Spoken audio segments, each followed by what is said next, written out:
Welcome to Notes from Home, a podcast where we dive into the stories about the music and musicians who make Alabama home. I'm Catherine Bashir. And I'm Ernie Williams. When MTV launched in 1981, the first video it played was Video Killed the Radio Star by the Buggles. Yet here we are 41 years later with two actual radio stars from Birmingham Mountain Radio. Scott Register, or Reg as most people know him, has hosted Reg's Coffee House for more than a quarter century. And Will Lochamy, together with his brother Reed, brought their Oh Brother podcast to Birmingham Mountain Radio when it launched in 2010. And for the past 6 years, Reg and Will have co-hosted the Morning Blend on the station. So guys, 4 decades later, video did not kill the radio star. Right. Why not? Yeah, it seems like it kind of went the other way at some point. Yeah, at some point it flipped. Why not?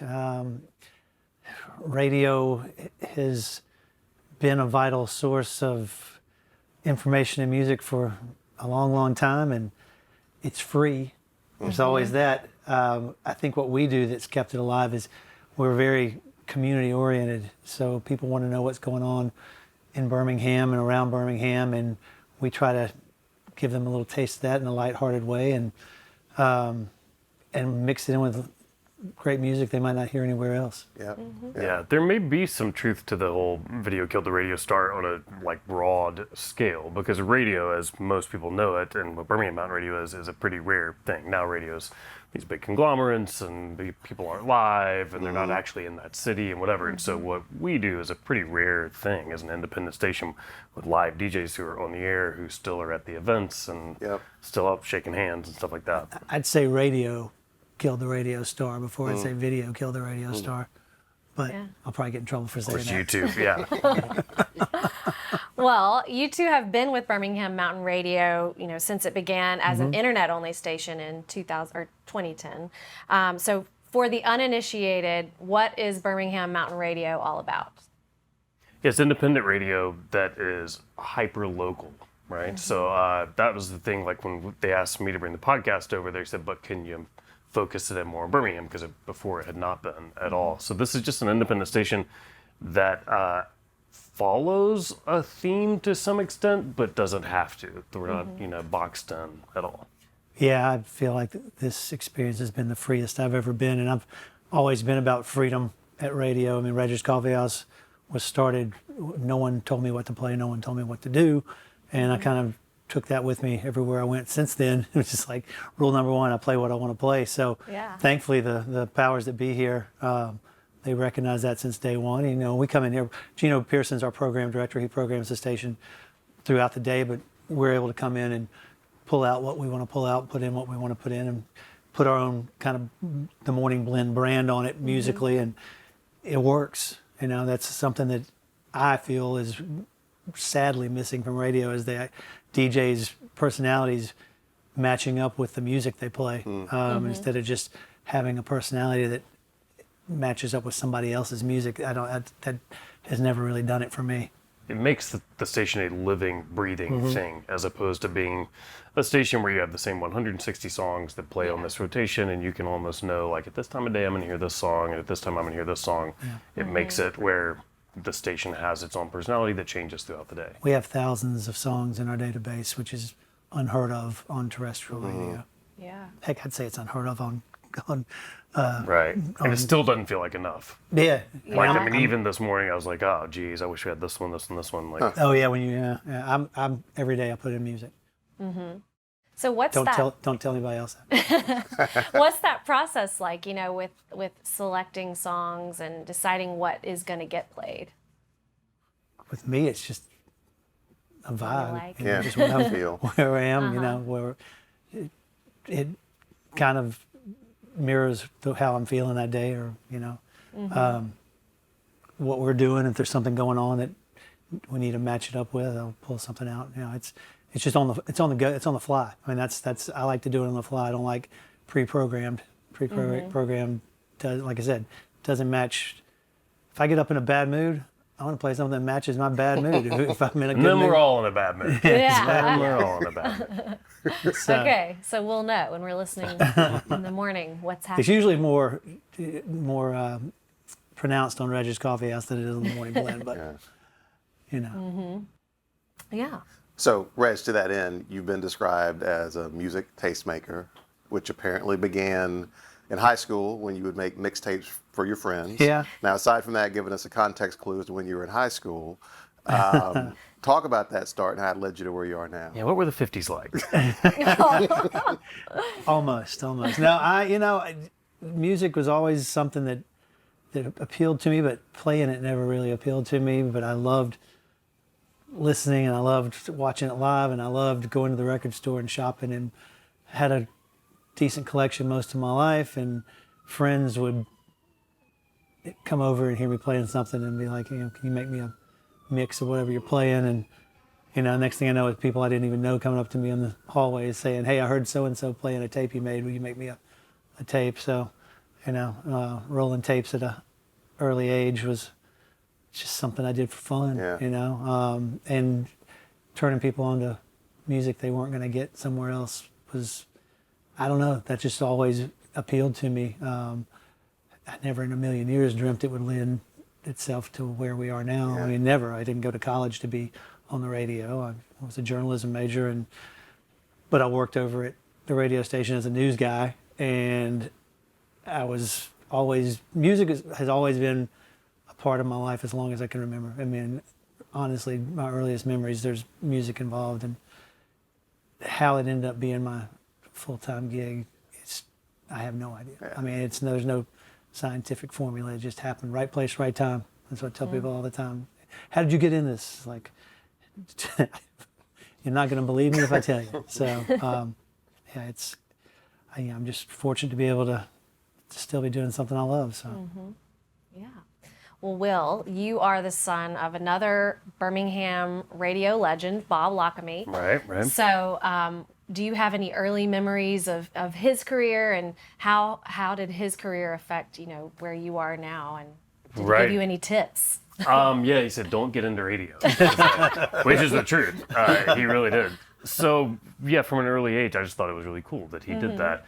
And we would spend our, Friday nights or whatever, like over at the Neighbors, which was Eli Gold, and, Dollar Bill Lawson was at, like, those were the people that we were hanging out with every weekend.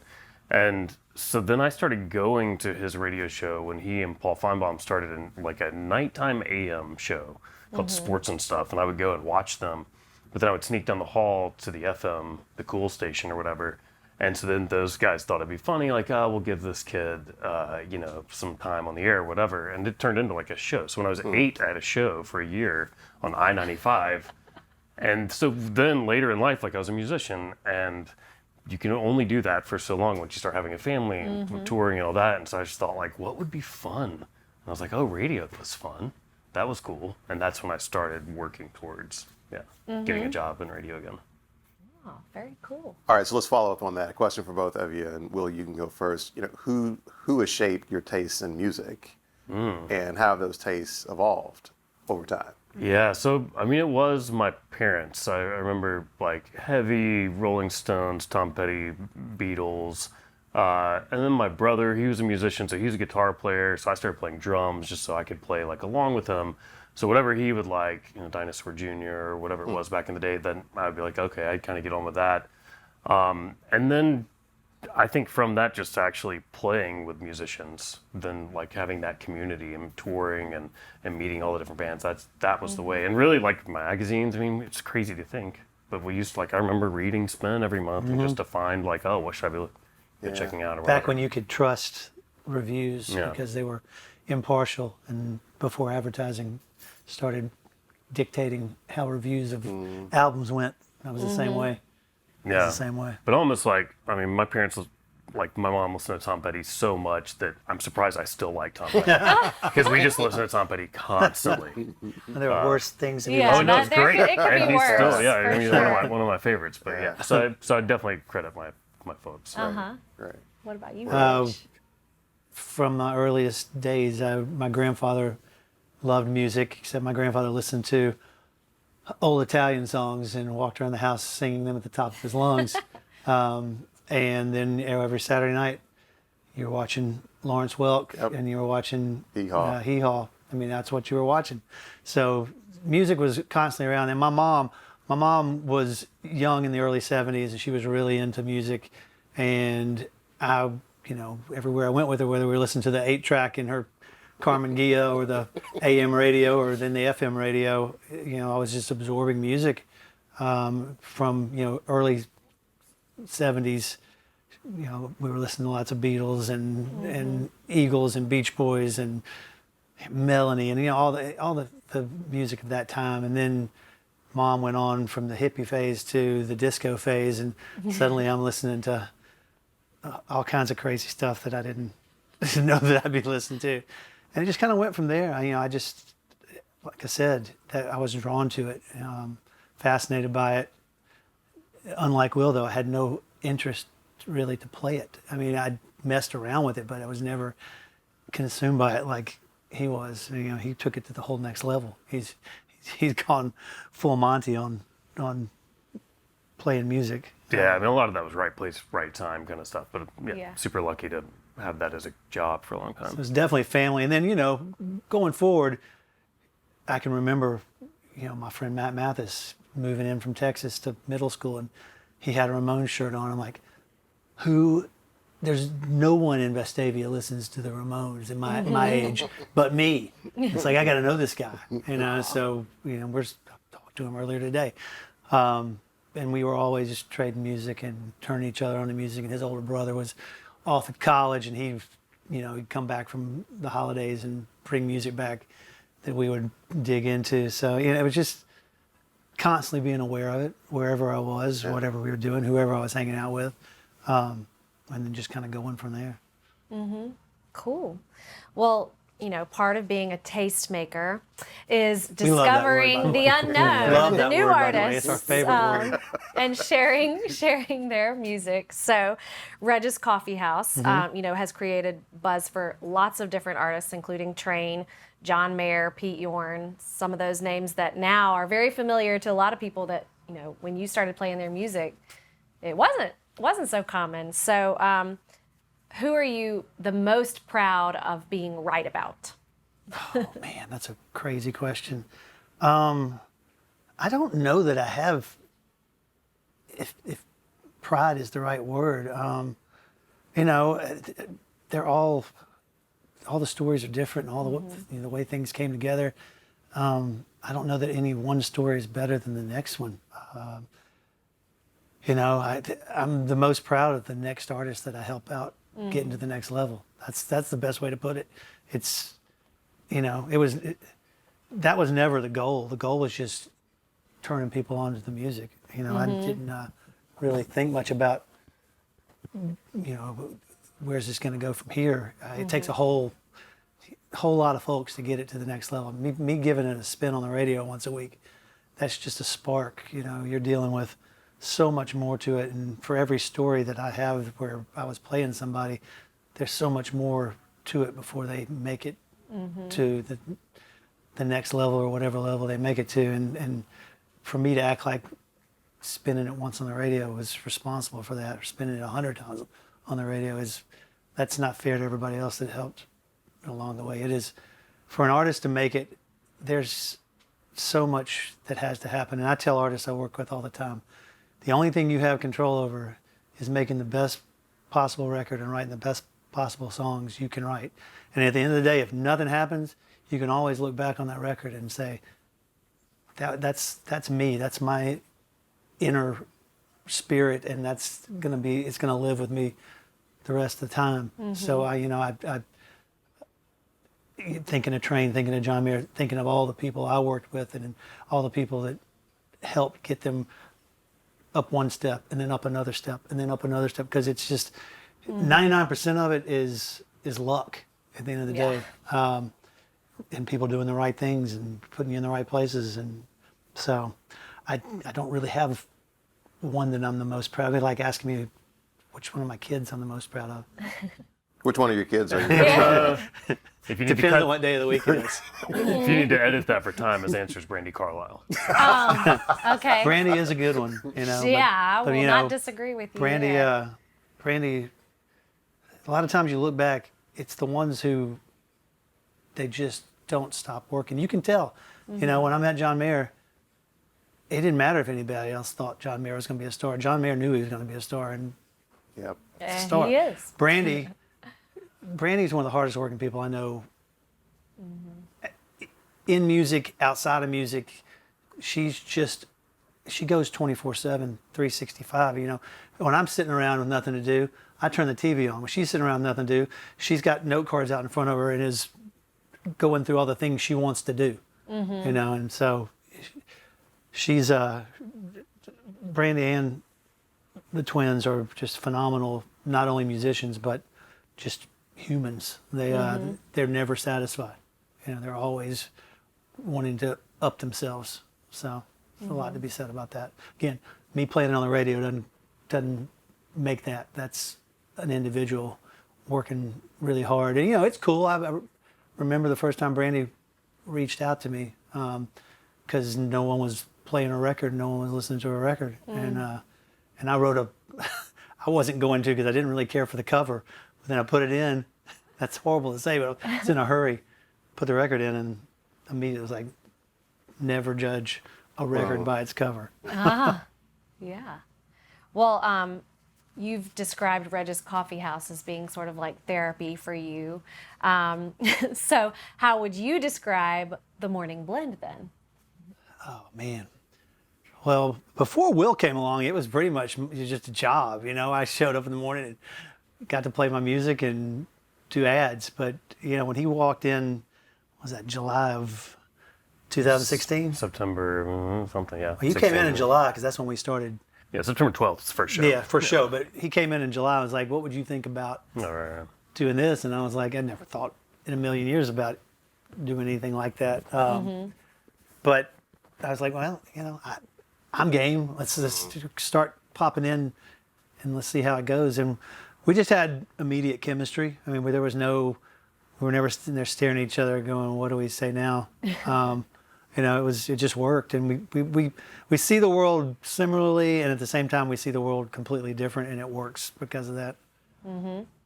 Is he right?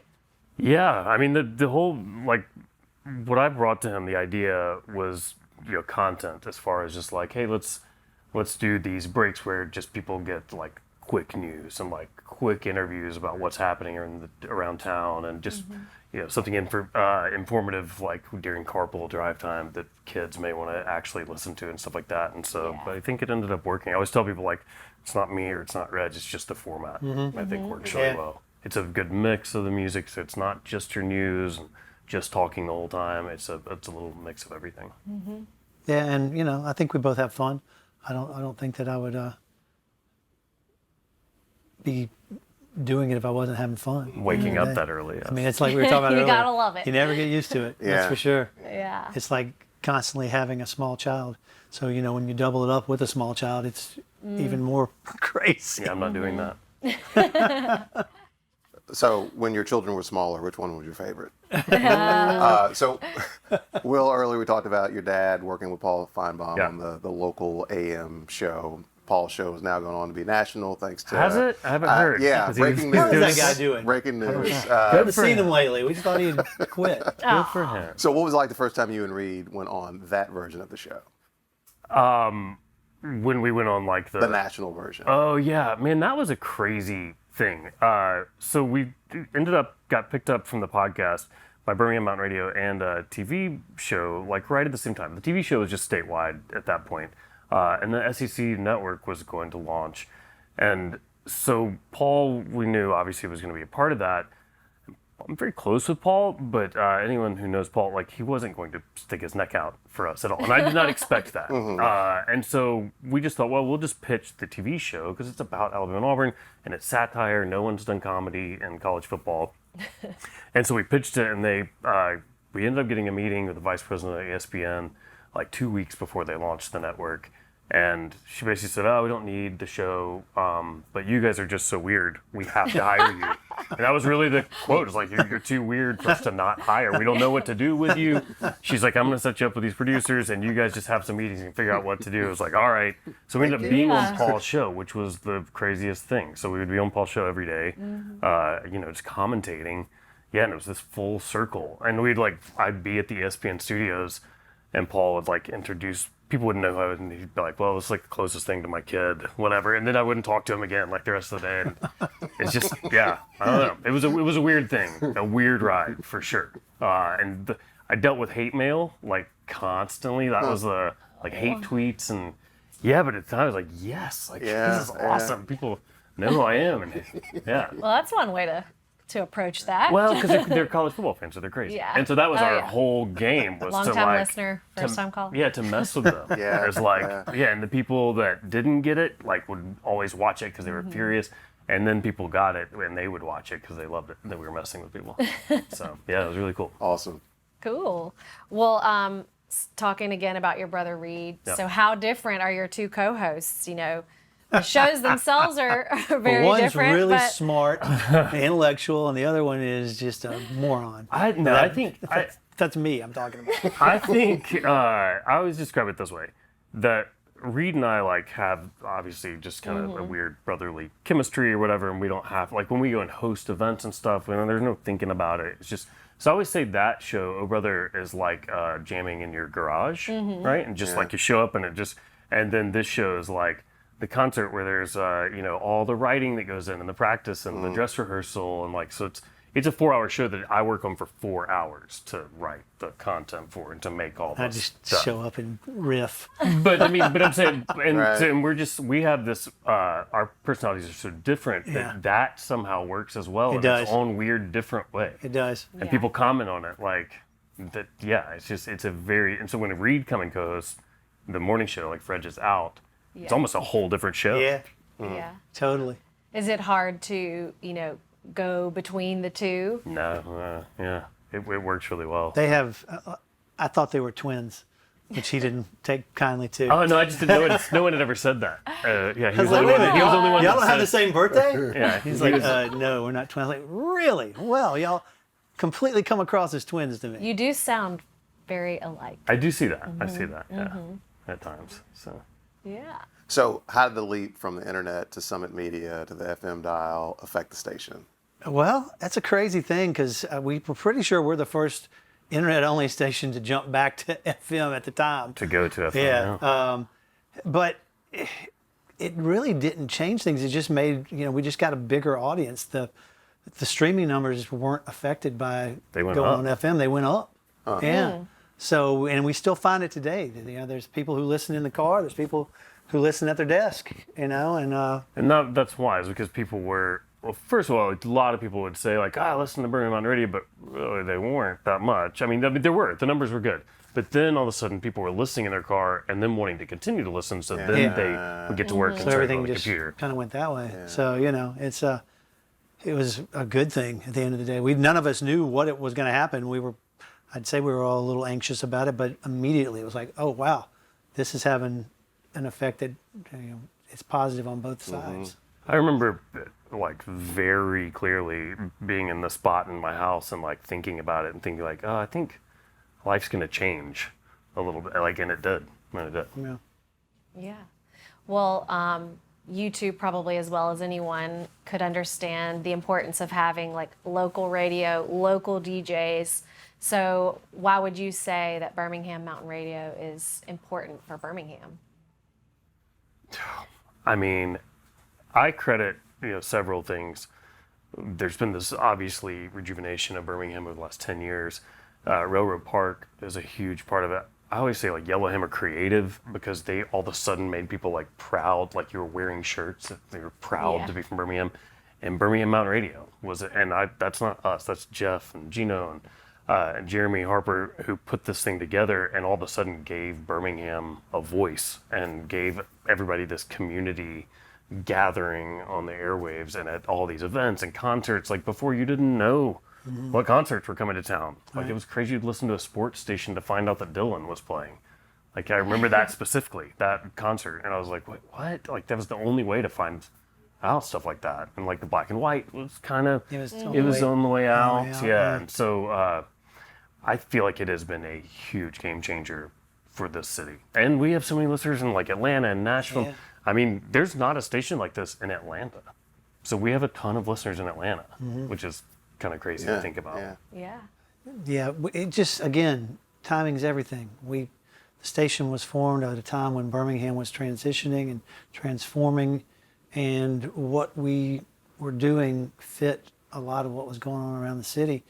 And when we moved down here to our studio at Good People, this is where we really wanted to be, because it's kind of becoming the epicenter of the change. Like he was saying with Railroad Park, it's just, you see the circles going out, and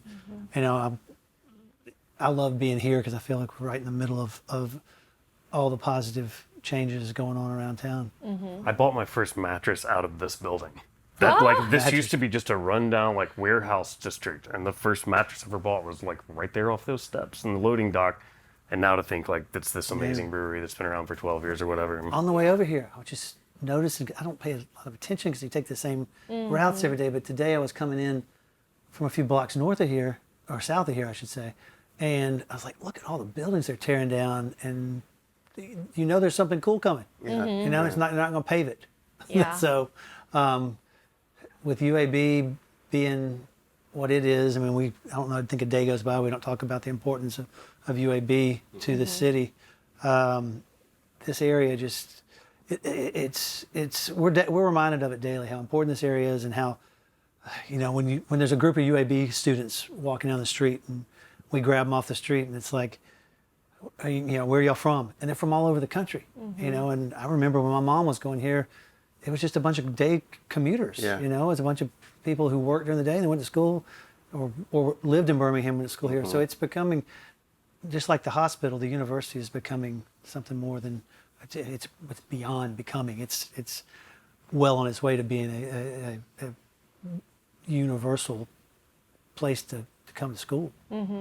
So you're obviously both Birmingham cheerleaders. Will, you've described yourself as a Birmingham fanatic. Aside from playing local and Birmingham artists on your shows, kind of in this vein, what else are you doing to help make the area, Birmingham, a better place? It's like we do a segment called What's Wrong, Alabama, and What's Right, Alabama. Yeah. And really it's more Birmingham usually than anything. And the whole idea is because, I don't know if you know this, but we don't have the best reputation in the country always. And if you travel, you'll hear about this a lot. I think people really have no idea what Birmingham has become today unless they visit it. So there's a ton of stuff we need to fix. So that's the What's Wrong, Alabama. But I love this place so much, and there's always something so amazing happening, in Birmingham or in Alabama, and so I wanted to highlight those things. And so every single day, we're talking about something awesome that's happening and something cool that's going on that people should know about. So that's just one of the. And partnering with Don Lupo and just the the mayor and just everybody, and even giving voices to Hoover, groups from around town that don't necessarily have a place on the radio to go speak about what they're doing. We're constantly looking for stories that will make people stay tuned into the show and get involved. That's the thing. I've learned more being around him of groups in town that I had no idea about, and I'm pretty active, or at least I have been over the years, and he's constantly introducing me to new groups of folks out there doing good and making positive changes in town. And luckily we're inundated. So really the amount of emails per week that I get about, hey, can we come talk about this? Can we come talk about, there's a lot of great things happening. So now the good news flows into you. Right. Oh, yeah. Yeah. Cool. Awesome. Well, shifting gears just a little bit, what artist or artists should we all be on the lookout for? Who's the up and coming? What's the worst question to ever ask me? It's like tough. My brain just goes blank whenever anybody asks me that.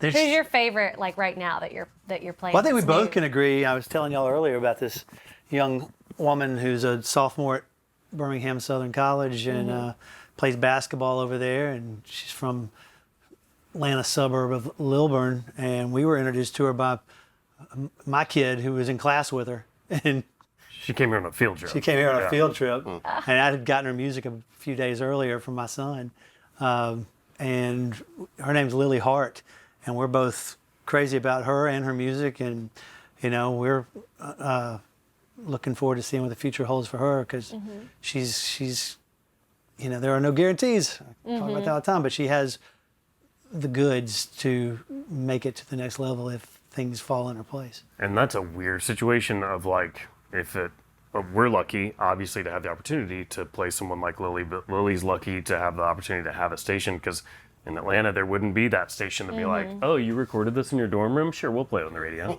Yeah, we can do that. And that would then lead to a record. She gave it to me, I was like, that's going on now.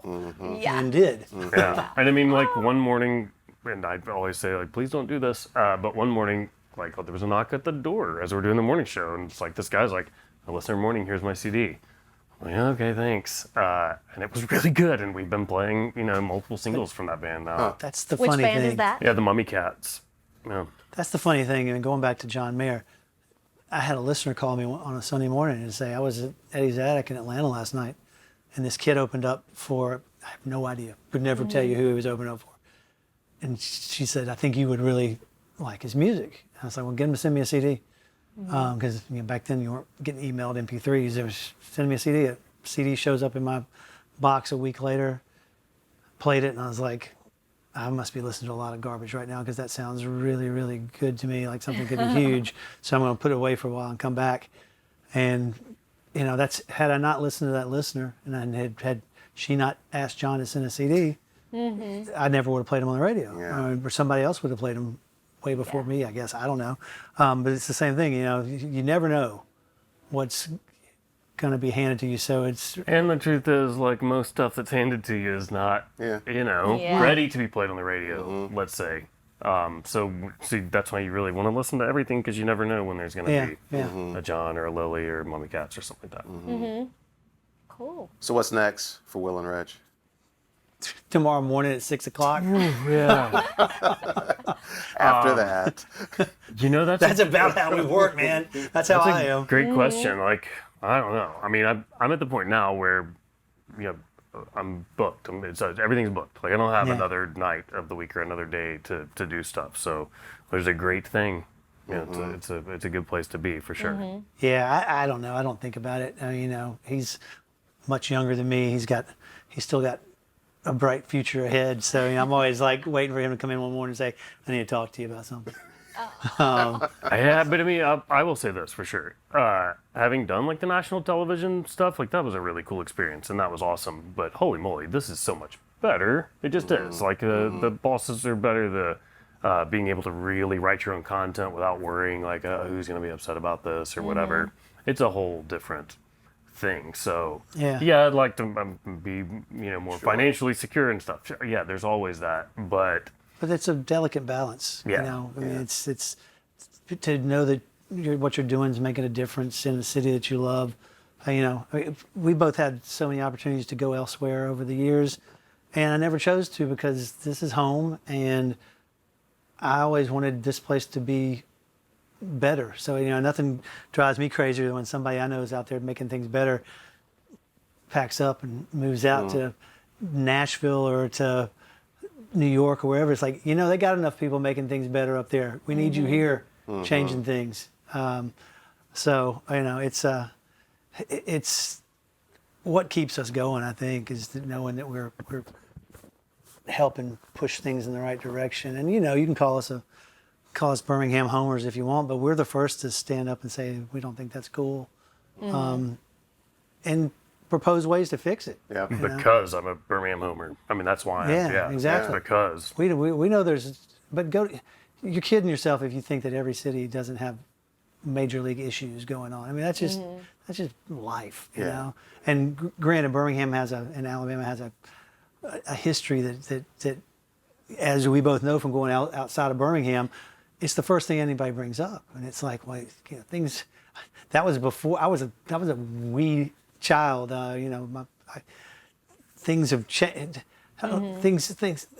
We don't see the world that way, And the more people that come here that are like that, that's how you change things, And so, it can be frustrating at times when you see stuff going backwards, but you can quit and leave, or you can dig your heels in and say, that's not right, and that's not the way we want to see it, and we're going to fight, even if we're in a losing battle, we're going to keep fighting, Yeah.